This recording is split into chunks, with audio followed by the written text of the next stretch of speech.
So hello my lovely viewers, আমি Shilpa. Welcome back to my channel Shilpa's beauty. আর আজকে অনেকদিন পর, মানে দুদিন পর আজকে ব্লগ আসছে। তো কদিন ভিডিও দিতে পারিনি বন্ধুরা, কারণ একটু শরীরটাও খারাপ ছিল, প্লাস মানে একদম ভিডিও করার মন ছিল না। তো দুদিন ধরে ভিডিও দিইনি। তো আজকে দেখো সকাল সকাল স্নান করে নিয়েছি আর ফ্রেশ হয়ে গেছি তোমাদের সামনে। তো আজকে যাব আবার ডক্টর দেখাতে। সেদিন ডক্টর দেখাতে গেছিলাম, বাট ডক্টরটা ঠিকঠাক ওষুধ দেয়নি বলে মনে হলো, মানে চেক আপটা ঠিকঠাক মতন হয়নি মনে হলো। তো ওই জন্য আবার আজকে যাব ডক্টর ভিজিটে। তো এটা আমাদের কাছের ডক্টর, এখানেই যাব। নামি দামি ডাক্তার মানেই যে সে খুব ভালো ওষুধ দেবে এটা কিন্তু না। যেখান থেকে তোমরা ঘরের কাছে ডাক্তার, হাতুড়ি ডাক্তার যেরকম দেখাও, তারাও কিন্তু ভালো ওষুধ দেয়। তাদের ওষুধও ভালো হয়ে যায়। বড় বড় ডাক্তার মানে যে সে ভালো ওষুধ দেবে এটার কিন্তু কোনো গ্যারেন্টি নেই। তো যাই হোক বন্ধুরা, এখন সকাল সকাল স্নান করে ফ্রেশ হয়ে গেছে। আর বর এখানে মুড়ি এনে দিয়েছে, মুড়িটা ঢালবো। আর তারপর রান্না বসাবো, রান্না বান্না করে সব কাজ করে তারপর যাব আবার ডক্টর দেখাতে। যেহেতু অ্যালার্জিটা ধরা পড়েছে, ডাক্তার তো দেখাতেই হবে। একটুখানি সর্দি টান মতো হচ্ছে কদিন, তো ফেলে রাখলে তো হবে না বন্ধুরা, দেখাতে তো হবেই বলো। আজ না হয় কাল, যেখানেই হোক। তো চলো দেখিয়ে আসবো, তোমাদের সাথেও শেয়ার করবো যতটুকুন পারবো। তো ভিডিওটা আজকে স্কিপ না করে পুরোটা দেখো বন্ধুরা, আশা করছি তোমাদের ভালো লাগবে। আর সকাল থেকে সব কাজ সারবো, সংসারের সমস্ত কাজ সেরে রেখে তবেই যাব। আমার বর আবার বলছিল বিকেলে, বাট বিকেলবেলা ঠান্ডা লাগে আর মানে ভালো লাগে না বেরোতে ফাঁকে, কারণ তো শীতকাল পড়ে গেছে। বিকেলবেলা কত বেরোতে ইচ্ছা করে না, প্রচণ্ড ঠান্ডা লাগে। তো মুড়িটা ঢেলে নিলাম। আজকে ব্রেকফাস্টে কিন্তু মুড়ি খাবো না, আজকে একটু অন্যরকম ব্রেকফাস্ট হবে, তোমাদের সাথে শেয়ার করব সেটা। তো এখানে দেখো ভাত বসিয়ে দিয়েছি, ভাতটা অলরেডি মানে ফুটে এসেছে। আর এখানে এই যে মাছ দিয়ে গেছে, মাছ দিয়ে কপি দিয়ে আলু দিয়ে ঝোল করব আজকে। আর শাক ভাজাটা মা করেছে। তারপর এখানে দু বালতি দেখো মেখে দিয়েছি সকালবেলায়, তো মাসি কেচে দেবে। আর এখানে একটা বানাচ্ছি আজকে ব্রেকফাস্ট, একটু অন্যরকম ব্রেকফাস্ট আজকে করছি। প্রত্যেক দিনই তো মুড়ি খাই, তো আজকে ব্রেকফাস্টটা একটু অন্যরকম হবে। তো এই দেখো এখানে ব্রেড দিয়ে আমি একটা খাবার রেসিপি বানিয়েছি। আর এখানে আছে অ্যাপেলস অ্যান্ড ব্যানানাস। তো আজকে একটুখানি আমি হেলদি ব্রেকফাস্ট করব। মাঝে মাঝে তো একটু শখও যায় বলো, প্রত্যেক দিন কি এক খাবার খেতে কারোর ভালো লাগে? তো এখানে দেখো ব্রেকফাস্ট নিয়ে বসে গেছি, ব্রেকফাস্ট করা হয়ে গেছে। আর রান্নাও অলমোস্ট কমপ্লিট, মানে কমপ্লিটই বলতে পারো। তো এখন ঘর দুয়ার মুছবো। তো প্রথমেই এখানে দেখো ভালো করে পা মোছাটাকে ঝেড়ে নিয়ে ক্যামেরাটা ভালো করে সেট করলাম, যেহেতু আমার ক্যামেরা ধরার তো কেউ নেই বন্ধুরা, আমাকে এরকম করে ক্যামেরা সেট করে কাজ করতে হয়। তো ভালো করে ঘরটাকে এবার ঝাঁট দিয়ে নেব, একদম খাটের তলা থেকে শুরু করে যতটা পারবো ভালো করে ঝাঁট দেবো। ঝাঁট দিয়ে তারপর মুছবো। তো সব কাজ হয়েই গেছে, মেয়েকে স্নান করানোও হয়ে গেছে। সব থেকে লাস্ট কাজ থাকে আমার এটাই, ঘর ঝাঁট দেওয়া, মোছা। আর একটা হাউসওয়াইফের তো এটা ডেলি ডিউটি, নতুন কিছু নয়, উইদাউট এনি স্যালারি। তো যাই হোক বন্ধুরা, দেখো ঘরের কাজ করাটা কিন্তু কিছু কম নয় একটা অফিসের জবের থেকে। যারা হাউসওয়াইফ তারাই একমাত্র বোঝে এই ব্যাপারটা। আর দেখো যেখানেই যাই না কেন, বাড়ির সমস্ত কাজ সেরে রেখে তবেই যাই। কোথাও বাপের বাড়িই যাই, কোথাও ঘুরতেই যাই, তো সব কাজ কমপ্লিট করে রেখে তবেই যাই। তো এমনটা নয় যে শাশুড়ি মা করে না, শাশুড়ি মাও যথেষ্ট করে, বাট আমি করে রেখে যাই। তাও মায়ের ওপর আমি কেন প্রেশার দেবো অত বেশি? তো মা যতটুকুনি করে ততটুকুনি অনেকটাই। তো এই দেখো খুব ভালো করে ঝাঁট দিয়ে নিচ্ছিলাম বন্ধুরা। আর ক্যামেরাটা এখানে সেট করে রেখেছি। তো এবার আমি ঘরটা মুছবো। তো ঘরটা দুয়ারটা দুটোই ভালো করে ঝাঁট দিয়ে নিলাম। আর প্রচণ্ড ঠান্ডা, তো এবার ঘরটা মুছে নেব। দেখো ঘরটা মোছা হয়ে গেছে, দুয়ারটা মুছবো এবার। তো দুয়ারে আমি অলরেডি এই করে রেখেছি জল সিমেন্ট দিয়ে। তো দুয়ারটাও ভালো করে ঝাঁট দিয়ে নিচ্ছি, ঘরটা ঝাঁট দিয়ে নিয়েছি। দুয়ারটাও খুব ভালো করে ঝাঁট দিয়ে দিচ্ছি, কারণ সকালবেলা একবার আমরা ঝাড়ু দিই মুছি, আবার রান্না হয় যেহেতু দুয়ারেই রান্না হয়, তো ওই জন্য আবার একবার ঝাড়ু মোছা করতেই লাগে। রান্নাঘর আমাদের আছে, বাট রান্নাঘরটা একটু আনকমফোর্টেবল লাগে যেতে।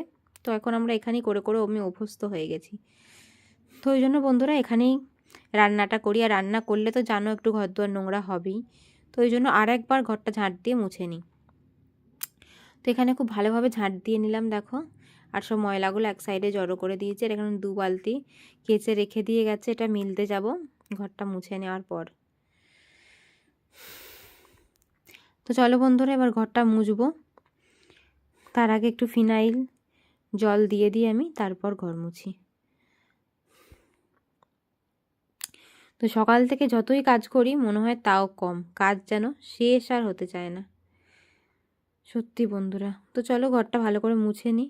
আর এখানে ভিডিওটা একদম হেজিয়ে চলে এসছে, আমি মানে ভালো করে ক্যামেরাটা মনে হচ্ছে সেট করা হয়নি আমার, তো এই জন্য ভিডিওটা এখানে একদম হেজি চলে এসছে আর উল্টো দিকে ধরা মানে রাখা হয়ে গেছে। তো এই জায়গাটা একটু স্কিপ করে যেও বন্ধুরা। এখানে আমি ঘরটা মুছছিলাম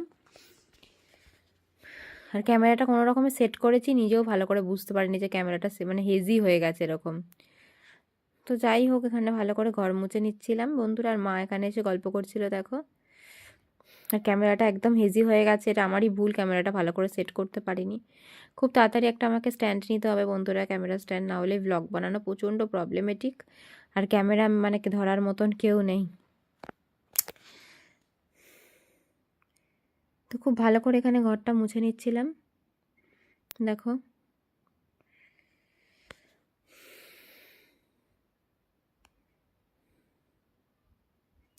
তো তারপর আমরা বেরোবো ডক্টর দেখাতে, সরি জামা কাপড়গুলো মিলতে যাব ছাদে, তারপরে এসে ডক্টর দেখাবো। তো ক্যামেরাটা কেমন করে রেখে গেছি নিজেও জানি না, একবার চেকও করিনি আমি কীরকম ভাবো। তো যাই হোক বন্ধুরা, তো ঘরে লাইটটা এবার অফ করছিলাম।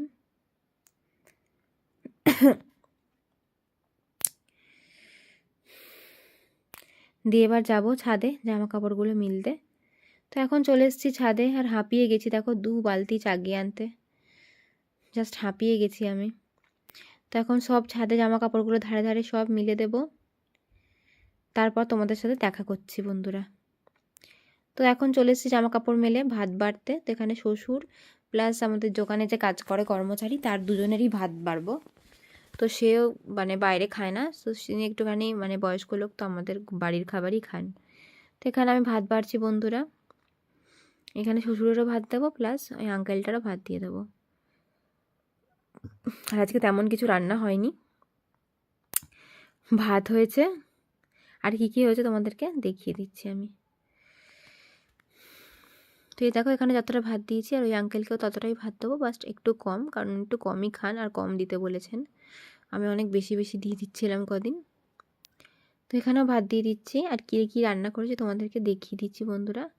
এই দেখো এখানে আছে ফুলকপি দিয়ে মাছ দিয়ে আলু দিয়ে তরকারি, আর এখানে আছে শাক ভাজা আর মূলোর টক, তারপরে ঝিঙচা আলু ভাতে এগুলোও ছিল, তো সবটা দেখায়নি। আর এখানে ক্যামেরাটা আমার মেয়ে ধরে দিয়েছে। তো মেয়েরা সত্যি মায়ের সঙ্গী হয়, প্রচণ্ড হেল্পফুল। আমার মেয়ে তো অনেক বেশি হেল্পফুল, সব মেয়েরাই আশা করি অনেকটাই হেল্পফুল হয়। তো এখানে দেখো বাপির তরকারি দিচ্ছিলাম আর ওই আঙ্কেলটার তরকারি একটা সাদা টিফিন বক্সে দিয়েছি। তো বসে বসে ভাত বাড়ছি, মানে সকাল থেকে এতগুলো কাজ থাকে বন্ধুরা, মানে গুনেও শেষ হয় না। আমি 7টাতেই উঠি আর 8টাতেই উঠি, কিন্তু আমার সেই কাজ একই থাকে। আর কাজ আমার শেষ হয় 12:30 সাড়ে 12টার মধ্যে, আমি যতই দেরিতে উঠি না কেন। 12:30 ওভার কোনো দিনও হবে না আমার রান্না হতে। তো এখানে দেখো সব ভাত প্যাক করে দিয়ে দিলাম, আর এখন রেডি হয়ে গেছি ডাক্তার দেখাতে যাব বলে। আর বর 1 ঘন্টা ওয়েট করানোর পর তারপর এসে নিয়ে গেছে, এই দেখো। তো রিপোর্ট আর প্রেসক্রিপশন সব নিয়ে নিয়েছি। তো ফাইনালি গাইস এখন ডাক্তার দেখিয়ে আমি চলে এসেছি। আর কোথায় ডাক্তার দেখিয়েছি কোথায় কি ডাক্তার দেখিয়েছি সেই আমি ভিডিওটা করতে পারিনি, কারণ ফোনটা মেয়েটাকে দিয়ে গেছিলাম দোকানে, মেয়েটা দোকানে বসেছিল আর আমি ডক্টরের কাছে গেছিলাম। তো চলো তোমাদেরকে দেখিয়ে দিচ্ছি কী ওষুধ দিয়েছে। আগের ডক্টরকে দেখিয়েছিলাম, সে আমাকে 2,500 টাকার ওষুধ দিয়েছিল, বাট যাই হোক আমি একটা ওষুধও খাইনি এবং কিনিও নি, কারণ আমার মনে হয় না যে আমার এমন কিছু হয়েছে যে আমার অত ওষুধ লাগবে। কিছু মানে সিভিয়ার প্রবলেম যেগুলো সবারই হতে পারে, যাতে ঠান্ডা লাগার ধাত আছে, তো আমারও সেরকমই প্রবলেম, প্রচণ্ড পরিমাণে হাঁচি হয় এবং সর্দিটা একটুখানি রিসেন্ট হয়েছে। তো একটু সর্দি মানে হাঁচলে একটুখানি টানের সমস্যা হচ্ছিল, মানে সর্দিটা ভেতরে গড়গড় করছে আর কি, বুঝতে পারলে তোমরা। তো এই দেখো বন্ধুরা এখানে ডাক্তার অনেকগুলো ওষুধ দিয়েছে, 3-4টে ওষুধ, মোটামুটি 500-এর মধ্যে ওষুধ দিয়ে দিয়েছে। তো যাই হোক বন্ধুরা, তো দেখো বর এখানে এসে মেয়ের সাথে আর কি করছে। তো চলো ওষুধগুলো তোমাদেরকে দেখিয়ে দিই একটু। এখানে একটা ওষুধ ছিল, এটা ডক্টর দিয়ে দিয়েছে আর ওইগুলো ওষুধ দোকান থেকে কিনতে হয়েছে। তো এখন আমি ভয়েস ওভার দিচ্ছি, ভয়েসটা একটুখানি অন্যরকম লাগছে, কারণ প্রচণ্ড ঠান্ডা, সন্ধেবেলা আর পুরো কাঁপুনি দিচ্ছিলো জাস্ট। আর এখানে একটা মাস্কও নিয়েছি, কারণ কিসে অ্যালার্জি এখন সেটা তো জানি না, তো প্রোফাইল টেস্টটা করাতে বলেছে, অ্যালার্জি প্রোফাইল, সেটাও খুব তাড়াতাড়ি করাবো। তো এই দেখো এই মাস্কটাও নিয়েছি প্রোটেকশন, কারণ বাইরে যাই ধুলো থাকে, রান্না করি, ঝাঁঝ লাগে, তো এই কারণে আমি মাস্কটা নিয়ে রেখেছি। তো ফাইনালি বন্ধুরা এখন লাঞ্চ করে চলে এসেছি ছাদে, কারণ খেয়ে দিয়ে শুলে না প্রচণ্ড শীত লাগে শীতকালে। আর এই দেখো সব জামা কাপড় এখানে মিলেছি এইভাবে, কারণ দড়ি খাটানো হয়নি এখন, এখানে ব্লুটুথটাকেও নিয়ে চলে এসেছে ছাদে। তো রোদে একটুখানি বসেছিলাম বন্ধুরা, এই দেখো। তো যাই হোক, আজকে ব্লগটা এখানেই এন্ড করছি বন্ধুরা। এখন বাজে রাত্রির 8টা-9টা, আর প্রচণ্ড ঠান্ডা আজকে। তো ভিডিওটা ভালো লাগলে চ্যানেলটা সাবস্ক্রাইব করে দিও, আর ভিডিওতে একটা মিষ্টি করে লাইক কমেন্ট করে দিও বন্ধুরা। আর প্রচণ্ড আজকে ঠান্ডা পড়েছে, মানে মানে জাস্ট লিটারালি কাঁপ দিচ্ছে, এতটাই ঠান্ডা পড়েছে, এরপর আরও পড়বে। তো সবাই ভালো থেকো, সুস্থ থেকো, ঠান্ডা লাগাবে না একদম শীতকালে। দেখা হচ্ছে নেক্সট ভিডিওতে, চ্যানেলটাকে সাবস্ক্রাইব করে যেও বন্ধুরা।